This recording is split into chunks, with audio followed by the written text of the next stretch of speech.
Say what you want about Elon. Say what you want about Twitter. Think Grok. I think Grok is going to be so advantageous. It's going to be advantageous. I was thinking about it this morning.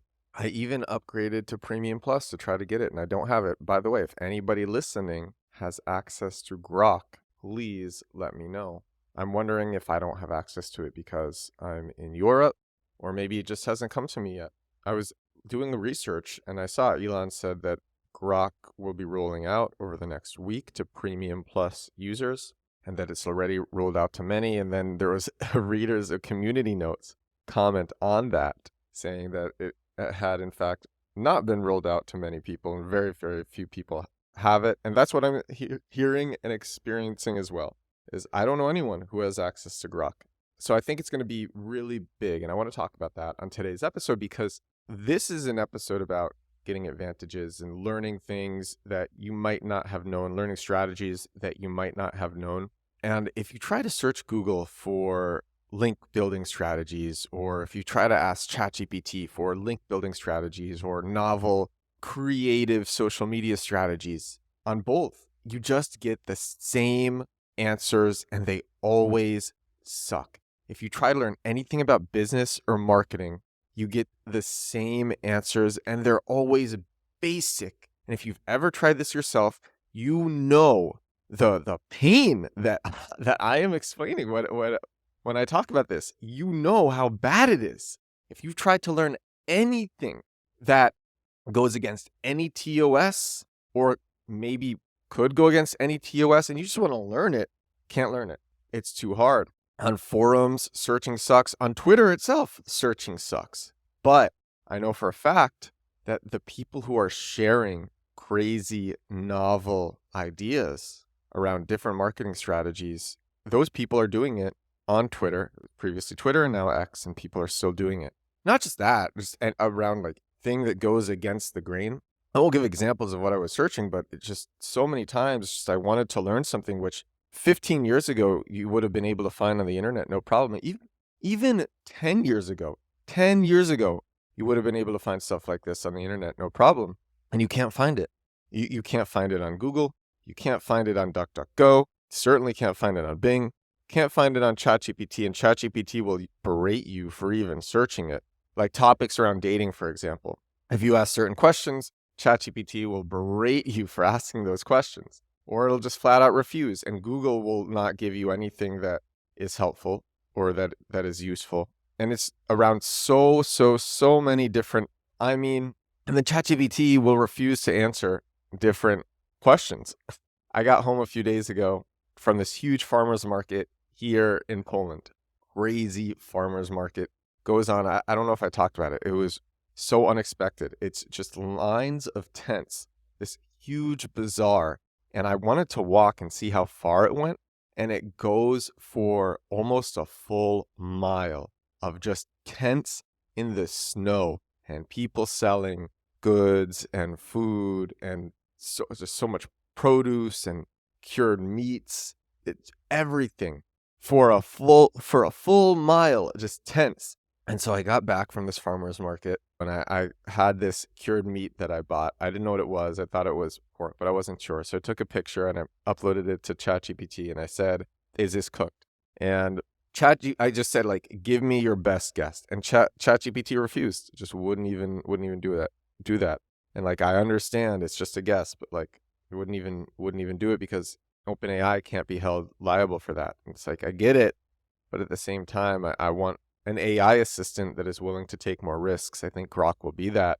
But also just Grok will answer things that ChatGPT will not answer. And especially when it comes to getting like an edge, if you want to get an edge, I think Twitter's database has probably some of the best information on creative and unusual marketing strategies. And like I said, Twitter's searching functionality is really bad. But I'm very hopeful that Grok will be able to parse through all the garbage and pull up those gems for novel marketing strategies that exist on X somewhere. I'll give an example of something cool that I did yesterday. I made a TikTok about this. Maybe you didn't see it. So there are all these accounts that post their Twitter growth strategy for 2023. I first discovered this from this one account, Hey Islo. This guy's making millions of dollars a year selling Notion templates. I've talked about him on the podcast before. I made a viral video about him, and one of his primary channels is Twitter. And so he posted my Twitter growth strategy for 2023, posted what his strategy on Twitter is. He's posting several times a day. I'll just read it. I'll read what his strategy is. All right, this is what he said. He said, my new Twitter strategy for 2023. Follow a content schedule. Engage with 10 people daily. Write 2 tweets per day. Write 1 thread per week. Repurpose on LinkedIn. Do this for 6 months and see crazy results. And so X has this AI feature that anybody can use, which is see similar posts. And so you click that, and then you just see a list of all of these people sharing their Twitter growth strategies for 2023. And so I copied what all of these people said. I put into ChatGPT and I said, give me a tweet that summarizes the commonalities of all of these tweets, the average pieces of advice. People are saying to post different amounts a day. People are saying to do different amounts of threads a week, all this stuff. And so I put that into ChatGPT, and ChatGPT gave me basically an average of all of the people sharing their Twitter growth strategies for 2023. That average came out to be post 3 to 5 tweets a day, do 2 to 4 threads a week, spend 30 to 60 minutes a day interacting with your audience or people in your niche, and do this for 6 months, and then you'll see growth. And that's basically what ChatGPT wrote. And I thought that was actually pretty useful. I got to take the averages of the top results for people sharing their Twitter growth strategies and just see it like that.